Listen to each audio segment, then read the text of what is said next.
नमस्कार, मेरा नाम विदुषी है और यावा आयुर्वेदा में आप सभी का फिर से एक बार स्वागत करती हूं।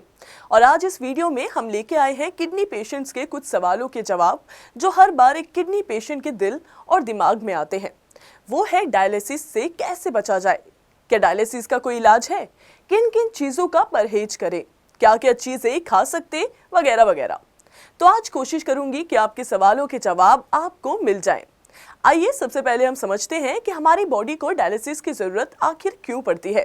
हमारी किडनी हमारे शरीर में बहुत ज़रूरी काम करती है, वो है खून को साफ करने का। खून साफ करके जितना भी वेस्ट मटेरियल है उससे हमारी बॉडी से बाहर निकालने का काम हमारी किडनी करती है। मगर जब भी किसी भी कारण से आपकी किडनी खराब होना शुरू होती है तो इसका असर किडनी की फंक्शनिंग में पड़ता है कि जो किडनी खून साफ कर रही है अब नहीं कर पाती, जिसकी वजह से जो वेस्ट मटेरियल है, क्रिएटिनिन है, यूरिया है, आपकी बॉडी में इकट्ठा होना शुरू हो जाता है और यही आपकी बॉडी के अंदर तरह तरह के सिम्टम्स पैदा कर देता है। अगर हम चाहते हैं कि हमारी बॉडी में वेस्ट मटेरियल कम रहे, डायलिसिस की जरूरत ना पड़े, किडनी अच्छे से काम करे, तो हमें हर चीज का ध्यान रखना पड़ता है। वेस्ट मटेरियल को हम दो तरीके से कम कर सकते हैं। पहला है कि हम वेस्ट मटेरियल बॉडी में बनने ही कम दें। दूसरा तरीका ये है कि इसे हम किडनी के थ्रू बॉडी से बाहर निकाल दें, क्योंकि डायलिसिस को रोकने के लिए आपके एक ही ऑर्गन के पास क्षमता है, वो है किडनी।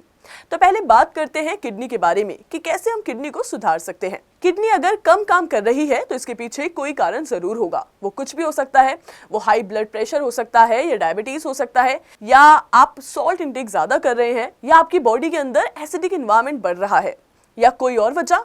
तो इसके अंदर सबसे पहले हम रूट कोज ढूंढते हैं। अगर हमारी किडनी बीपी की वजह से खराब हो रही है तो सबसे पहला काम हमारा ये बनता है कि हम अपने बीपी को कंट्रोल में लाएं, हर कीमत पर। चाहे उसके लिए आपको मेडिसिन खानी पड़े, चाहे जो मर्जी करना पड़े, लेकिन हमें ब्लड प्रेशर कंट्रोल में चाहिए ही चाहिए। क्योंकि एक बार अगर आपका किडनी फेलियर का कारण कंट्रोल में आ जाता है तो आपकी किडनी को और डैमेज नहीं पहुंचेगा। जो डैमेज हो गया वो तो हो गया, पर अब आपको ध्यान रखना होगा। अब किडनी एक ऐसा ऑर्गन है जो लीवर के जैसे रिजनरेट नहीं हो सकता। किडनी अपने आप को रिग्रो नहीं कर सकती, अपने आप को रिवाइव नहीं कर सकता, मगर किडनी के पास एक बहुत अच्छी खूबी होती है कि वो अपने फंक्शंस बढ़ा सकता है। तो हमारी जो दोनों किडनी है, हमें उन दोनों को एक साथ ध्यान देना है कि किडनी अपने फंक्शंस को बढ़ाना शुरू कर दे। अब हमें समझना पड़ेगा कि किडनी की किस कंडीशन के अंदर अपने फंक्शंस बढ़ाती है। किडनी अपने फंक्शंस को सुधारती है ऐसे एनवायरनमेंट के अंदर जहां किडनी को कोई डैमेज नहीं हो। इसीलिए सबसे पहला स्टेप यही है कि आपको अपनी किडनी में हो रहे डैमेज को हर हाल में रोकना है। इसके बाद शुरू होता है हमारा किडनी ट्रीटमेंट। इसके अंदर किडनी की फंक्शनिंग को बढ़ाया जाता है। इसमें किडनी ब्लड को पहले से बेटर फिल्टर कर पाती है और ज्यादा से ज्यादा वेस्ट मटेरियल को बॉडी से बाहर निकाल पाती है, और आपके लेवल्स नीचे आते रहेंगे और आपको डायलिसिस की रिक्वायरमेंट खत्म हो जाएगी। आपको डायलिसिस नहीं करवाना पड़ेगा, क्योंकि अब आपकी खुद की मशीन यानी किडनी पहले से बेटर फिल्टर कर रही है, पहले से बेटर आपके लेवल को कंट्रोल कर रही है। और जैसे जैसे आपके लेवल कंट्रोल होते जाएंगे आपको इससे मेंटेन भी रखना होगा। हमने हमेशा जो कॉज है उससे चेक करके रखना है कि बीपी तो नहीं बढ़ रहा, शुगर तो नहीं बढ़ रही। ये बहुत इंपॉर्टेंट फैक्टर है, क्योंकि एक बार आपके लेवल डाउन हो जाए तो उसे हमें लाइफ लॉन्ग मेंटेन करके रखना है।